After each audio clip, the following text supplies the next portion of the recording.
Yeah. This is our final panel. Yeah, final one. Yeah, I personally feel a lot of interest in this area about data circuit, about coprocessor. So like we know that the background story of the coprocessor of, like, we call them data circuit, is that the limitation of the smart contract on Ethereum, we lack of like a trustless way to massively like access those data to the computations, like hyperscale, like big data, like with a trust-free way. So we have so many players doing different things, but like to begin with, we'd love to have your background story, why you start this journey, and what you are really currently focused on. Brevis side, you can start with. Okay. Hi, I'm Junda from Brevis. Yeah, as Ray introduced, we are one of the ZK coprocessor projects. Our focus has been on scalability, performance, and also the use cases that pure ZK cannot cover.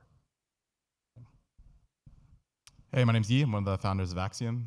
We allow smart contracts on Ethereum to compute over the entire history, and we're really focused on developer experience and making ZK accessible for smart contract developers, because we believe that finding the right use cases really requires smart contract developers thinking about how this can fit into their protocols, which requires really making it quite accessible for them. So we allow developers to use our stack using TypeScript and Solidity alone, and we think that makes a pretty big difference in accessibility. Good evening, everyone. My name is Ismael. I'm one of the founders of Lagrange. I appreciate everyone being here so late.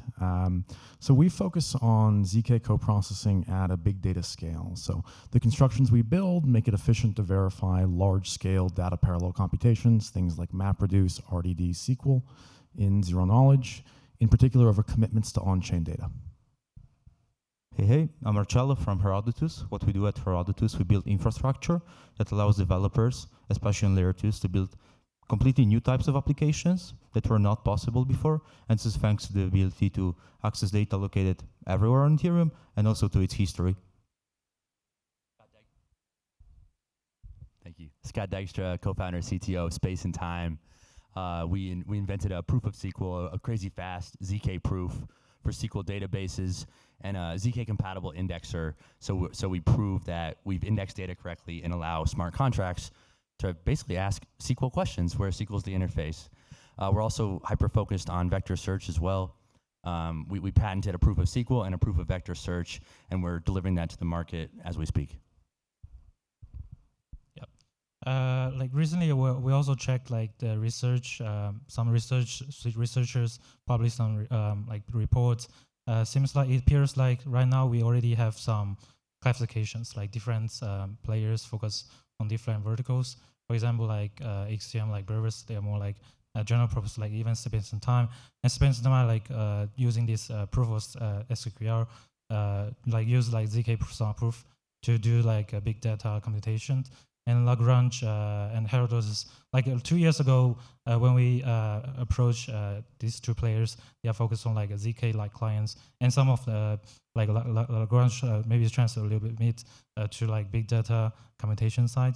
So my first question is that how to like position yourself, and why do you think your positions is more suitable for specific use case? Because when we talk about, I think Axiom side pioneered this narrative, the most interesting use case is when we heard is about we can generate proof on Uniswap v4 based on the trading volume and like enjoy the benefits to like VIP Uniswap VIP to enjoy some discounts, something like that.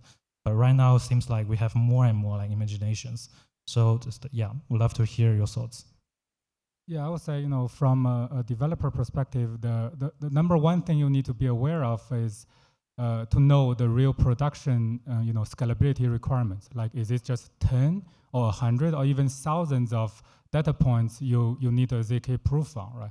I think that's, obviously much harder than just go through a simple hello world example. And the second thing I think also makes a lot of sense is, like I mentioned a little bit earlier, ZK is very good to prove something has happened, something exists. But what if your use case say, I want to prove this address never interacted with tornado cache?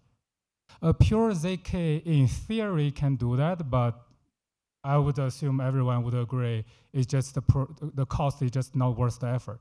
So that's why, from Brevis, we also have this hybrid mode. That's why we work with eigenlayer as our AVS to provide us that we have an optimistic. So basically, we flip the coin. We say there are validators who will submit a non-existent result first. And if someone disagrees, they only need to provide a single data point proof, which drastically reduce the cost. Of course, the third thing, right, developer friendly. I'm sure everyone here will be work tirelessly to make the API simpler, to hide the underlying circuit complexity. And the final thing is the performance and the cost. Some project might be less cost aware, or maybe their use case like the Uniswap, the big whales anyway get a fee discount. The proof can cost dollars. But if some partners came to us and say, hey, we are doing airdrop, we are very cost cautious, can make it cheaper, right? I think that's all the kind of the landscape so that different projects can find their fit and thrive.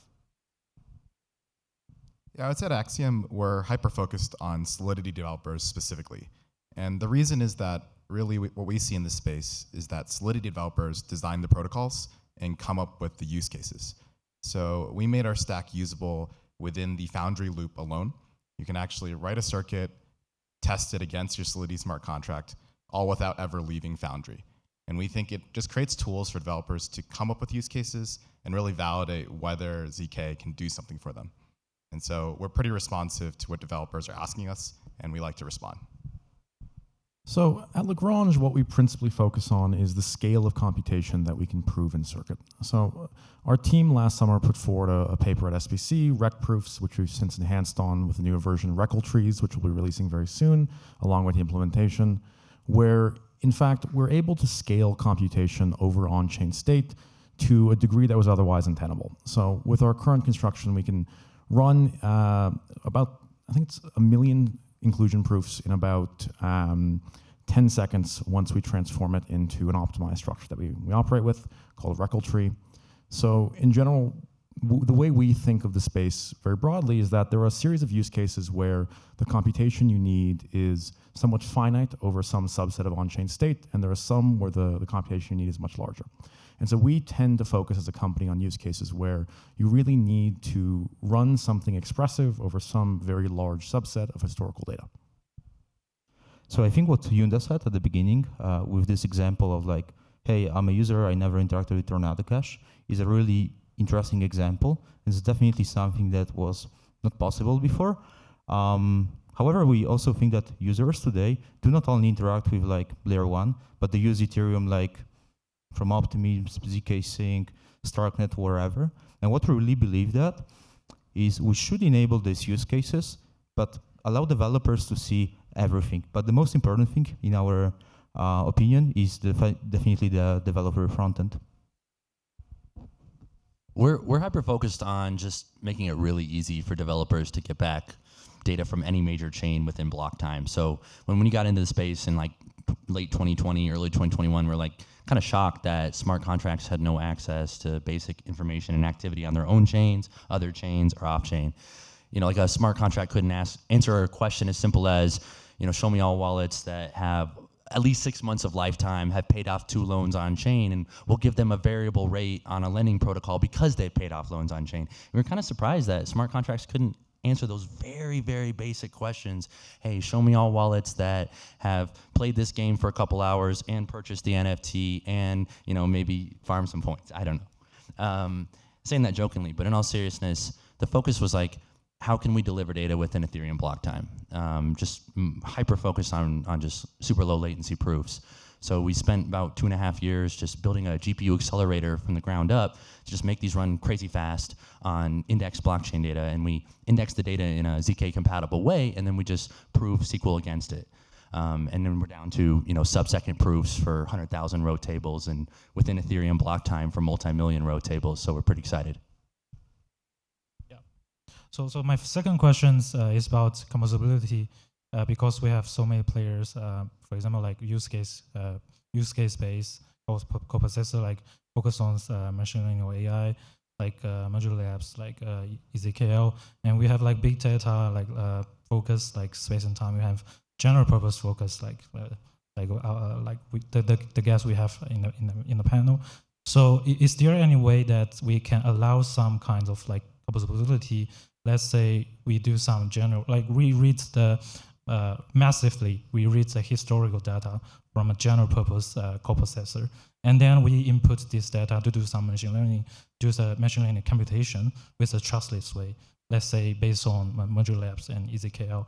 So if yes, what kind of use case is that you think is most possible or more practical, more feasible to see the composability among different coprocessors?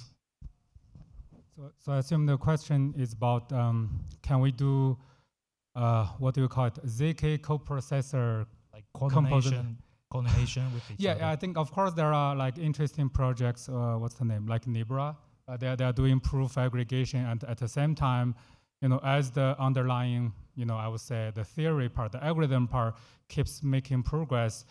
Of course, we would love to see, some proof from Brevis can be, passed along with Axiom and all the other, projects, so the developer isn't, limited or like a vendor locked in the traditional sense, right?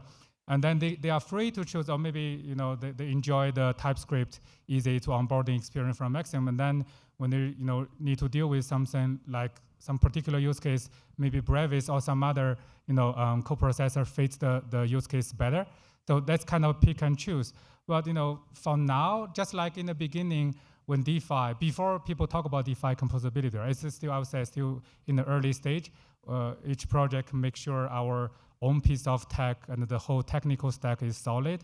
It serves the goal we kind of focusing on and serve the developers. Then naturally, I would think the second phase will be the proof, decompose and composability. Yeah, I think I definitely agree with what Junda said. I think the challenges for developers to do composition across coprocessors or honestly any ZK projects are, I think, threefold. The first is, I think everyone on the stage uses slightly different proof systems. And so to ask a developer who isn't already deep in ZK to bridge across different proof systems is kind of a Herculean task. Almost the purpose of our projects is so that they don't have to do that. And so that's a big obstacle. The second is when a developer is taking on a ZK dependency to their application, it's a big step for them. It's really something new. It's not something they're necessarily so comfortable with. To ask them to take on 2 ZK dependencies, it's a little challenging. And then the third is just, we all have designed some sort of on-chain interface, which is kind of optimized to plug into a specific developer flow. And we're pretty opinionated about that to prioritize different modes of interaction. And so when you compose those, often it's a little tricky to get the timing and synchronization of the different on and off-chain components to actually work together. So I think it will come, but it requires way more standardization across all of those fronts. Yeah, to echo the sentiment of Junda and Yi, I think standardization is a pretty big issue when we think of ZK interaction on chain, both in the Ethereum context and then obviously the rollup in the modular context as well. There really isn't any type of well-defined standard of how a developer will go about interacting with the ZK application. And in fact, when they opt into a given standard, they've often vendor locked themselves, since they now have to upgrade their contracts and have to fork or change some aspect of their protocol if they want to move to a new approving system or to a new developer overall, a new coprocessor overall. And I think more so, when the space is small, I think a lot of the teams tend to be at each other's throats and be very competitive. And as things kind of expand, really everyone here on stage is in the same kind of mission to take sort of a little black box of what we can do on most blockchains and make it a little bit bigger, allow you to have more data, more computation, more expressivity. And doing that really is eventually going to become a team effort across most of the teams in the co-processing space, whether they like it or not, because otherwise it's just going to become too difficult for developers to meaningfully interact with historical on-chain data.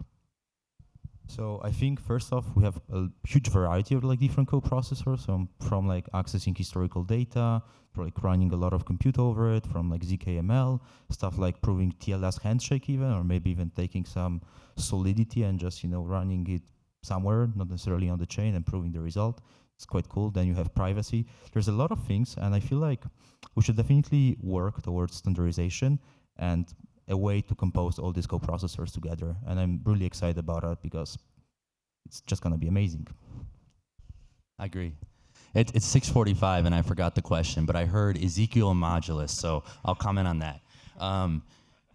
There's deterministic proving, and then there's proving things that are fairly non-deterministic and maybe shouldn't be proved at all. And if they can be proved, there's specific use cases.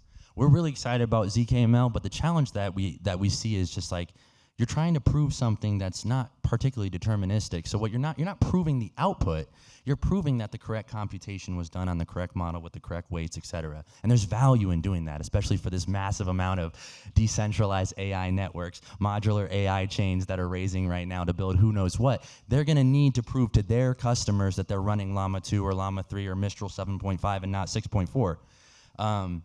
Then there's like things that are proving more transactional, tabular data, using like on-chain data from block handlers or from an indexer, where you're more proving aggregated transaction history or aggregated wallet history, and that's much more a very constrained design space. And so our focus was just like, hey, let's hyper-focus on this very, very constrained design space, the kind of computations that you do with SQL, aggregating data, sorting data, filtering data, really, really fast. The promise of things like Modulus and Ezekiel is enabling all these decentralized AI networks to work, to be verifiable, to not lie to their customers about what's actually getting run, but at a potentially 1000x overhead that maybe becomes impractical.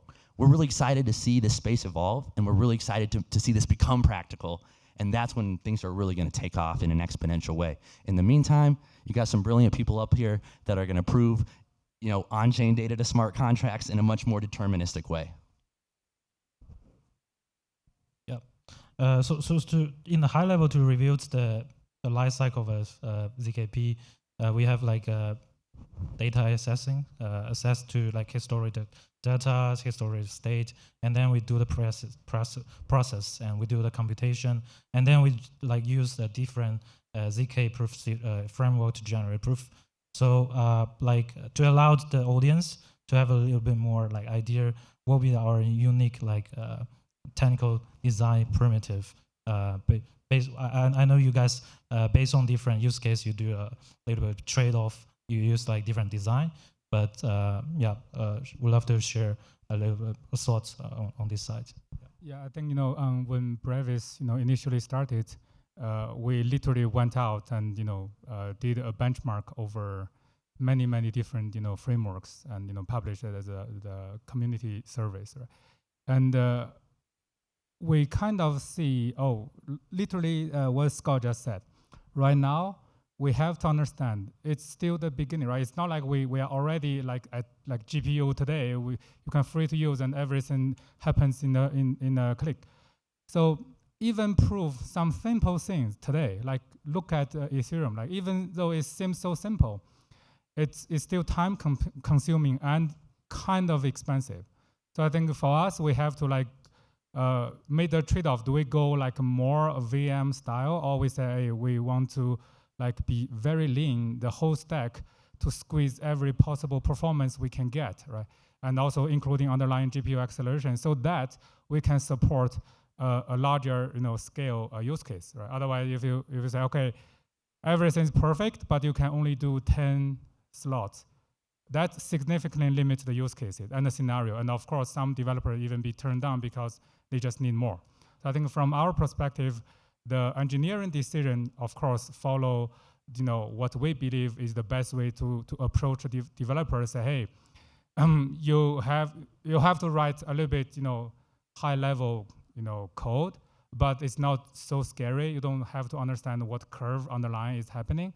But on the other side, you get all the benefit of purpose-built, you kind of lean stack. So if your the app suddenly gets very popular and exploded, you can still handle the production load through that here. Yeah, we think of the technical decision-making as actually quite tied to the end user experience, and specifically for the smart contract user. I think it's quite when you talk to a Solidity developer, they don't know what's a verification key. They don't really understand there's a prover and a verifier. And so we've designed our system so that it really looks like a smart contract integration. The user does not need to deploy a new verifier. We implemented a universal verifier so that they're simply passed a unique commitment to the query they're making. And we generally feel like the way that developers are going to interface with ZK really needs to be looped into their existing workflow with just one point of change. I think when you ask developers to start writing a circuit, generating a proving key, doing all these things, they're just going to stop listening at step 3. So yeah, we're pretty oriented around that. And often these things require you to dig pretty deep in the ZK architecture to make it all work. But at the end of the day, the exterior must be pretty opaque to the end developer of what they need to understand to use your product. Of course, you have to document everything very clearly, but the end user smart contract developer has to not have to need to know that. So we tend to think that there are a range of technical decisions that affect the developer, and there's a range of technical decisions in terms of the proving system, in terms of the GPU acceleration you use, and then in terms of a lot of the back-end things that you're doing that don't affect the developer. And we try to make decisions that abstract away from the developer the complexity of the underlying prover and allow them to continually benefit from advancements of the state of the art and zero knowledge without having to be on the forefront of innovating or in reading and understanding any of the new innovations. And so that's why when we build our proving systems and our constructions, we tend to build them in a way that is as agnostic to the underlying proving backend that we use as possible. So our RECL tree construction and our REC proofs papers can really be instantiated in any proving system that supports recursion or an abstraction of recursion like folding. And we tend to think that by making design decisions within a company that are ideally modular and allow you to change the backend without affecting the user, you can over time continue to offer a better developer experience than that user might be accustomed to today. So I believe that proofs are definitely going to be something that will empower the new types of applications that you see on Ethereum, and the way and the technical decisions we take are specifically to optimize for our beliefs. And one of them is, first off, proofs will be, like the proof supply chain will work in parallel to the transaction supply chain, which makes us really build things in a way where everything is completely abstracted away from the developer, which again implies what backend we use and so on and so on. Then what type of frontends can be supported. There's a lot of things that we're optimizing for, but most importantly, it's modularity and abstraction. Since this is a restaking summit, I'll comment on AVSs for a quick moment as well. I think there's like an opportunity to onboard a lot of GPU operators very quickly. I think the challenge that probably, I assume maybe everyone up here has is like, we're all focused on cryptography, not necessarily focused on bootstrapping a massive network of hundreds of provers off-chain ready to handle any workload. And there's something exciting about maybe having a couple thousand operators ready to go with GPUs ready to deploy these provers. And if we, like I think everyone up here said it best, you abstract away on the front end a smart contract that developers can just call to get their inference. They don't need to know anything about what's happening off-chain. They don't need to know where the GPU is, what it's running, what curves it's running. They just call a smart contract, they get back inference. And then off-chain, you can run an AVS that powers this whole thing. So we're pretty thrilled because it's a lot of work to go talk to operators and get GPUs right now. All of our GPUs are being stolen by people training LLMs, unfortunately. Yeah, I think I also asked similar to more like scalability focused like ZK founders. And I also want to like know your answers. Like it's more like what's the technical bottlenecks for us right now? It's more like the estimated cost and the timing for proof generation and verification, or it's more like for product side for developers. Yeah, I would say thanks to the recent advancement of both on the theory side and also on the engineering side, I think right now the numbers we are looking at is actually pretty convincing, at least for the partners we have been working together with, right? Like for hundreds of data points around 1 minute, for many of them it's pretty good, right? Because most of the use cases they're looking at is more from a data analytic perspective, right? So basically, that's why we provide MapReduce style data streaming API. So basically, they will look at it like every week or sometimes even every month, right? But with the free GPU, if there is any, of course, the hardware proving cost we're seeing, of course, with all the advancement, even with ASICs, right? That will keep going down. But on the other part, the on-chain verification, even though Growth 16 is, 16 is compact, but we still have to pay, right? So, and that actually sometimes becomes a big burden for the end-to-end flow. If, in the end, the whole proof doesn't provide enough value, right? The developer might come to us and say, hey, it's just too expensive, right? It doesn't worth the effort. Of course, we have the code chain with EigenLayer AVS to tell them, hey, we can do the hybrid mode.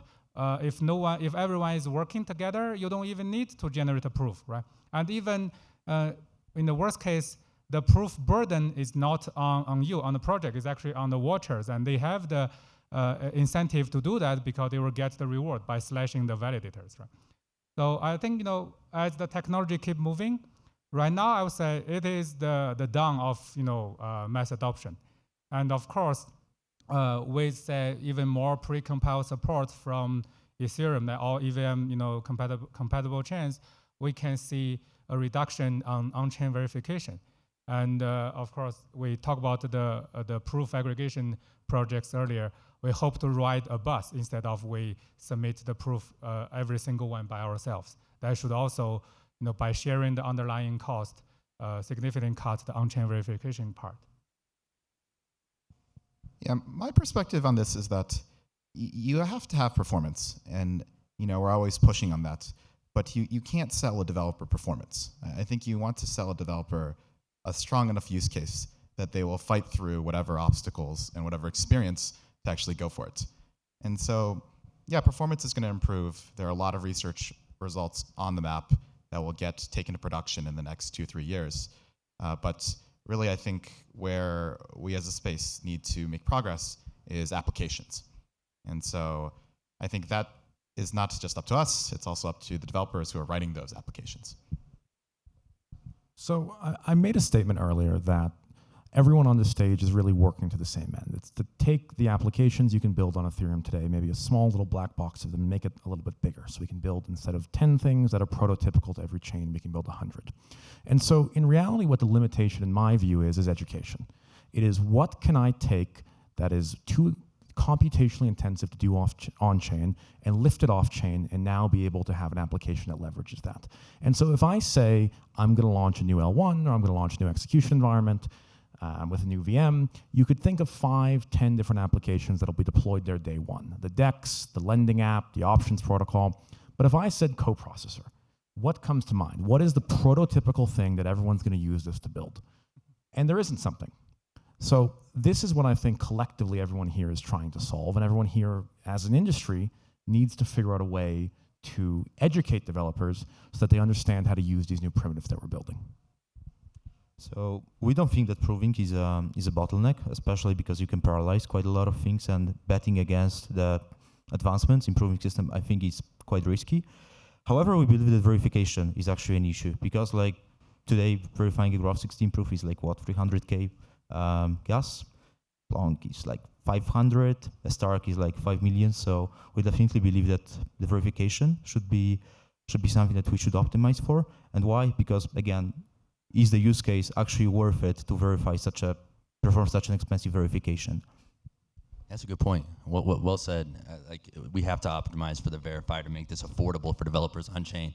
I'll say the last thing is, like, I'm kind of surprised no one's mentioned consensus, because traditionally, pretty much all the way up until today in Web3, everything's been proven via consensus, and it's always been this war of who's got the faster, the better, more innovative consensus mechanism. Proof of history from Solana, proof of authority, etc. The problem with consensus is when you have small networks off-chain, like for example, decentralized Oracle networks, where we only have 25 oracles off-chain that are threshold signing or multi-sig signing. that's not really trustless. It's sort of trust minimized, right? And there's extreme value in that because it's affordable, it's fast, it's efficient, and it works, and it's been driving DeFi since DeFi summer. The promise of ZK is just like replacing consensus with something trustless, where you don't have to trust a multi-sig or trust like 25 nodes off-chain, or worse, one Oracle node off-chain. You don't have to trust anything. The ZK prover must cryptographically prove all computations. So the promise of ZK really is just like replacing inefficient or maybe trust minimized consensus with something that's truly trustless mathematically. Not commenting about consensus. We actually use consensus for a lot of the work we do. And there's like pros and cons, right? There's certain use cases where ZK will be much more efficient and make much more sense.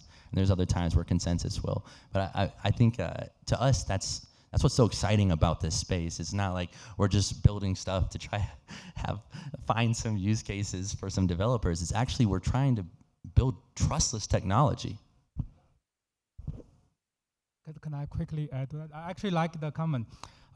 Remember, the reason we have so complete consensus is we do not trust the bank. So every time you remove trust, you are forced to solve a 10,000 times harder problem. It's just like ZK, right? It's a simple A plus B, and the moment you throw into the ZK circuit, it's got what, like 1 million or even 1 billion times more complicated. I think that's kind of the trade-off, right? Between as the technology keeps moving, we are more inclined to say, oh, we remove the unnecessary trust, one piece by another and then another. In the end, what's left is just math and code.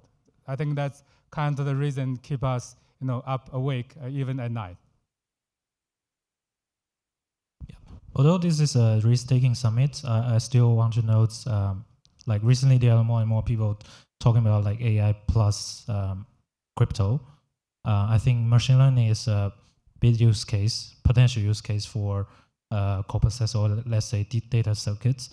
And I also heard some people mention that if it's possible that we can use AI engines as we can work complementary together with coprocessor for example, let AI engine to give more guidance, like what kind of computation we want to put in some specific use case. So in general, want to note your idea, like machine learning use case with what kind of use case sounds suitable to work together with AI. Yeah, I think we kind of been pay attention that yes, we make sure the basic, like the structural data from any EVM compatible chain, storage slot value, transaction receipt handled without an issue. And then the partners come to us and say, hey, we are looking at more like data analytics use cases. Can you provide something a little bit higher level, right? So that's why we have the MapReduce style. After that, we realize it's kind of not too hard. I wouldn't say trivial, but not too hard to add some UDF. And once we add UDF, how far are we? ML is of course a abused term, right? Everyone talk about it, but at least we provide the building block, at least the first step, to say, hey, you can do a little bit fancier in statistics, which is I would say at least the first several steps to build up to more fancy ML models. I think from the use case perspective, again, right, we are more focusing on, we make sure the building blocks, the APIs are easy to use and express the developer's intent. So we have the space to innovate under the API layer. So it could be GPU, it could be ASICs, it could be some new fancy folding algorithm. But on the other side, if the API is designed in such a way, the user can come in to quickly use whatever is already there, great. If they want to be more advanced, like after they are comfortable with the whole stack, they can add their own fancy ML learning functions, and without without switching the stack or changing the underlying technical requirements. So basically, just with the lower level APIs, advanced users can do whatever they like. If you say what kind of ML, the LLM is actually a good example, right? How they can really apply and get the revenue is the developer's question. But for us, supporting a simple large language model with some customized UDF to us, it's like at most a couple of months' work. Yeah, so we did some early research work on ZKML, how to actually verify, inference for things as large as ImageNet models. And now the space has actually progressed far beyond that. But I do think the biggest challenge here is to find the end consumers of these ML inputs and whether they actually care that it's proven. There are a bunch of non-ZK coprocessors that are serving AI outputs today. And I think there are reasonable reasons to want non-verified AI outputs. And so I think when you choose what you want for AI, it just depends on your use case. Like I think these sort of analytic use cases might be more direct for current on-chain applications. But frankly, if you could get the output of a LLM on-chain, I don't know, how would you manage it in your smart contract? I think there are a lot of questions in the full end-to-end flow there. And so we're excited to see what developers bring up, but I think you do have to think of it in the course of what makes sense to be on-chain. So Lagrange doesn't focus on verifiable ML on-chain. I think there's a number of tremendous teams in the space focusing on both ZKML and then cryptoeconomic backed ML, both in terms of inference and in terms of training. At Lagrange, we have been and will continue to be focused on how we can process large analytical workloads in zero knowledge that we can then verify on-chain in a way that has a developer experience that is amenable to how people develop applications today and how they will going forward. Whether or not data from our coprocessor is going to be used as input to another ML model is something that I genuinely hope it is. And I think that there is a future where everyone who is building something that can construct large-scale verifiable computation over on-chain data will have the outputs of their systems being used as inputs to other coprocessors that are potentially doing ML workloads. But today I don't necessarily know if there is a really major use case on-chain that we've seen of where someone would like to use verifiable ML, maybe the WorldCoin use case. But if there is, and as we continue to see that develop, I think we'll continue to explore working with these teams and hopefully announce more soon. So when it comes to ZKML, definitely, I feel like we are still very, very early. And the question is, do applications really care about that security? Because one thing is like proving the inference, another thing is like proving that the data fed there is actually valid. I feel like there's a lot of trade-offs. It really depends on the application. And again, to my opinion, it's about the standardization around like front end and how applications can actually be aware of all the trade-offs made and what are the security guarantees there. I think this is all well said. I think all four brilliant people up here summarize ZKML well. So I'll give a different perspective. We're pretty focused on the AI side right now on verifying responsible LLM development. We've been working with Microsoft for about 9 months now on a project for verifiable LLM training and building data sets in our ZK proven database that we could prove to litigators, prove to judges down the road that a certain trading data set didn't contain certain copyrighted information. We're hearing about 9-figure lawsuits of LLM providers being sued by, for example, news outlets saying, you trained your LLM on my news article and I know it. And they have no way to really prove to a judge that they did or didn't. There needs to be this is like a first ZK kind of PMF outside of providing data to the chain.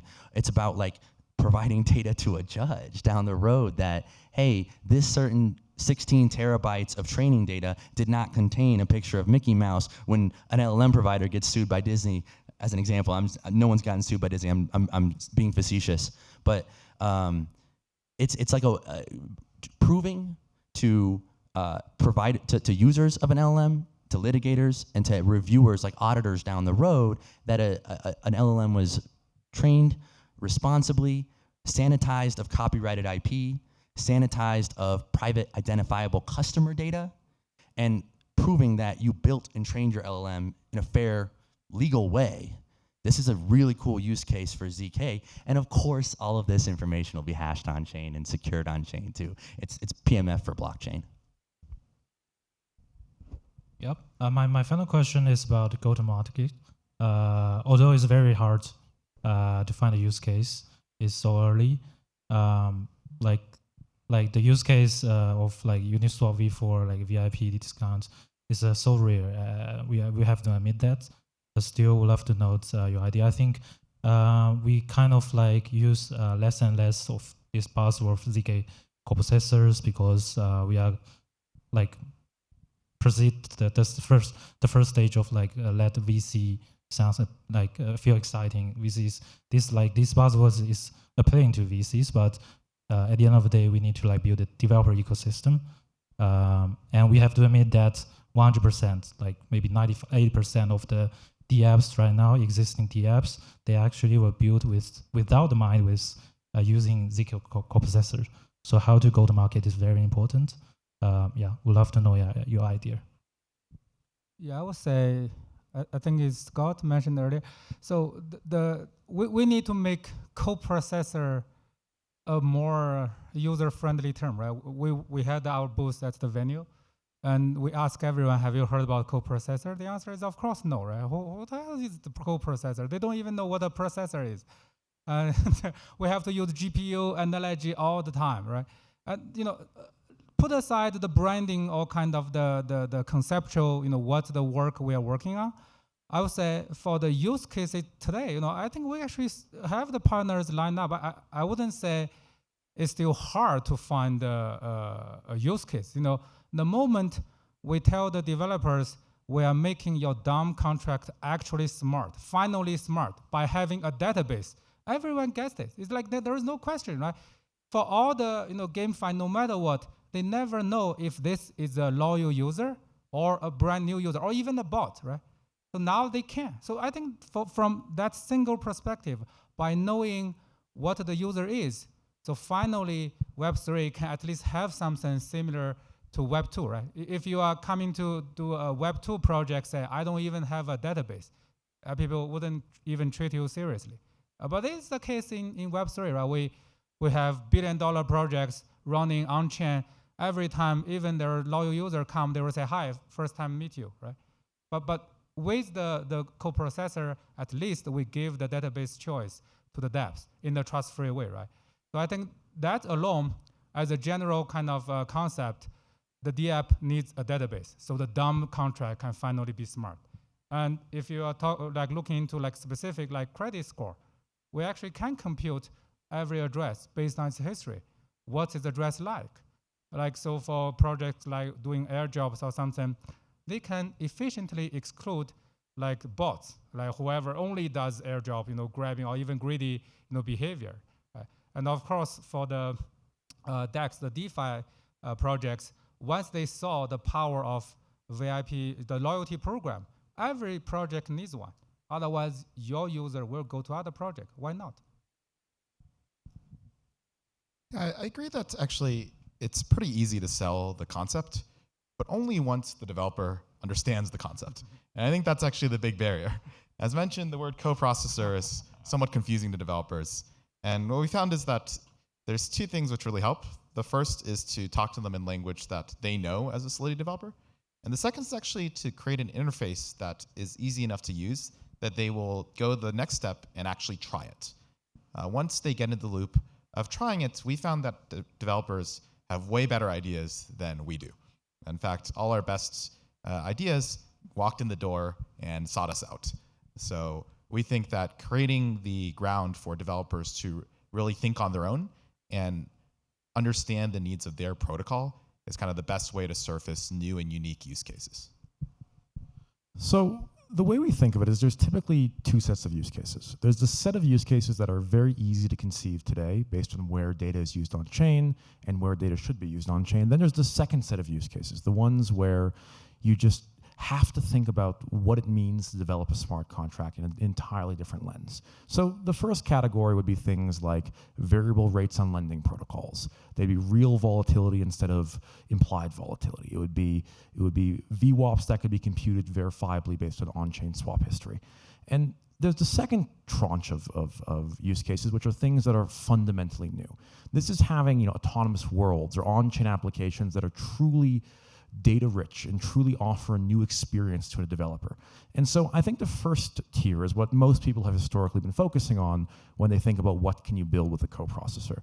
And over the next year, as I think a lot of these teams on stage continue to iterate on their product milestones and on their core technology, we'll see a lot of things in the first category really begin to be realized and become part of the part of the experience of what it is to interact with major blockchains. And the things in the second category are things that I think, as we see the progression through this cycle and into the eventual next, we'll see new applications that are built day one, leveraging coprocessors as a fundamental primitive. And these are going to be things that I think are very, very hard to anticipate today, because they're just kind of are entirely different than how we think of what an on-chain application can do.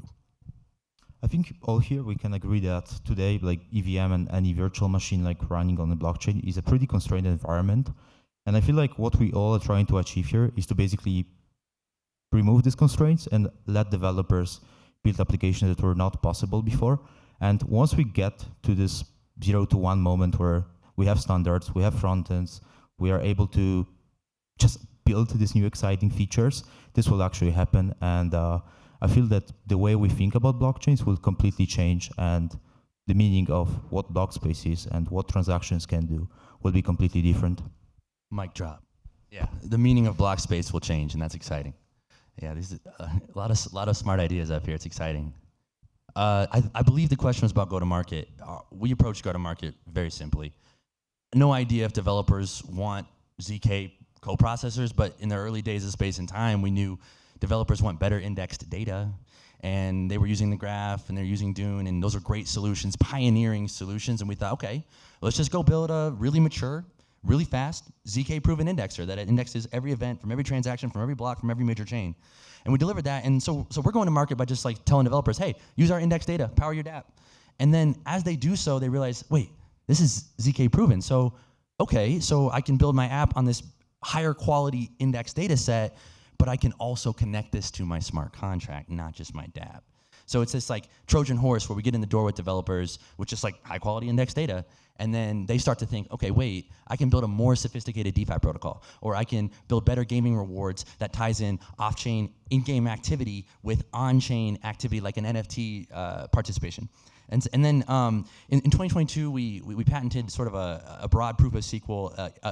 We got awarded a patent for a way to verify an outsourced database, right? And this was the idea that you have commitments on some source data set, whether it's the chain or TradFi markets. And the idea was just like, we start with an indexer, and we start to move deeper and deeper and deeper into verifying that outsourced database that holds that index data. And the go-to-market has kind of just started and grown from there. All right, that's basically it. I will stop here. Like, thanks for the really appreciate your insights. Thank you. Thank you so much for everyone coming tonight, and also like it's been a long day. IOSG Ventures, hope to see you guys next time. But still, here's the last panel of today. Okay, I'm joking.